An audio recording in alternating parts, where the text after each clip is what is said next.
Hi everyone, চলে এসেছি আবার একটা নতুন ভিডিও নিয়ে। ভিডিওটা প্রথম থেকে শেষ পর্যন্ত দেখতে থাকো। তো তোমরা দেখতেই পাচ্ছ যে আমি পুঁই মিচড়ি তুলছি। তো পুঁই মিচড়ি যে তুলছি এটা একটাই গাছ, একটা গাছের মধ্যেই অনেক হয়েছে।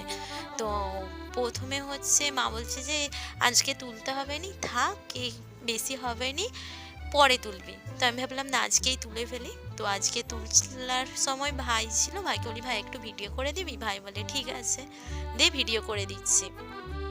আমরা তো এই পুঁই শাকের যে ফুলটা হয় এটাকে আমরা পুঁই মিচড়ি বলি।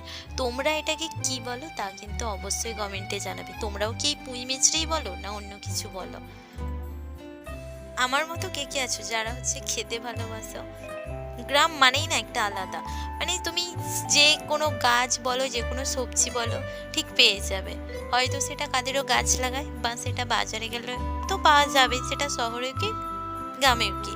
কিন্তু গ্রামের মধ্যে দেখবে বেশি সবজি যে কোনো জিনিস সেটা বেশি চাষ করা হয়, মানে নিজেদের ঘরের মধ্যে। তো সেই রকমই আমাদের এই গাছটা হচ্ছে লাগানোই হয়েছিল। একটা গাছ, অনেকগুলো লাগিয়েছিল কিন্তু একটা গাছই হয়েছে, তার মধ্যে এটাই বেঁচেছিল আর এটার মধ্যেই ফুল হয়েছে।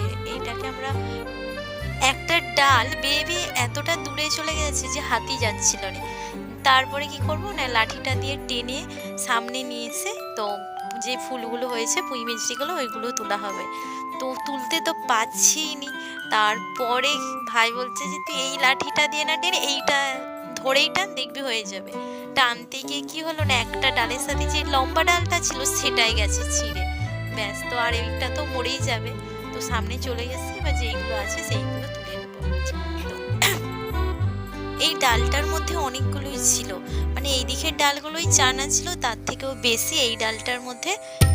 এই পরিবারের সদস্য যদি না হয়ে থাকো, SM ফানি ভিডিও 99 সাবস্ক্রাইব ও লাইক ও কমেন্ট অবশ্যই করে দিবে, যাতে